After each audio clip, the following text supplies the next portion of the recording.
Это прекрасный инструмент, который любит убивать процессы, которые потребляют очень много ресурсов. Здесь Всё о так. чем была речь? О том, что у нас есть там некая виртуальная память, как раз таки страница памяти — это вот эта вот единичка, это виртуальная память, а она, в свою очередь, мапится на физическую память, с которой мы работаем. В рамках этого вопроса задаются вопросы на тему работы OOM-киллера, к примеру. Типа, кто это такой?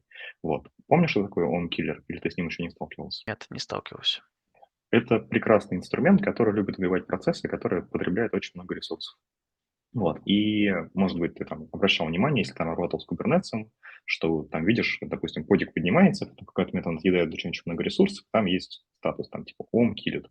Вот, это как раз-таки вот речь плюс-минус про это, что у Мгм. нас есть процесс, который убивает процесс по памяти. Если мы говорим в рамках Кубера, если говорим в рамках операционных систем, то смысл плюс-минус тот же самый. Есть некий watcher, который видит, что кое-кто ест очень много, и нам не хватает еще, грубо говоря, памяти на то, чтобы выделить ее под какие-то дополнительные процедурки. И он, киллер, приходит и убивает эти процессы. И он как Мгм. раз смотрит на физическую память, а не на виртуальную.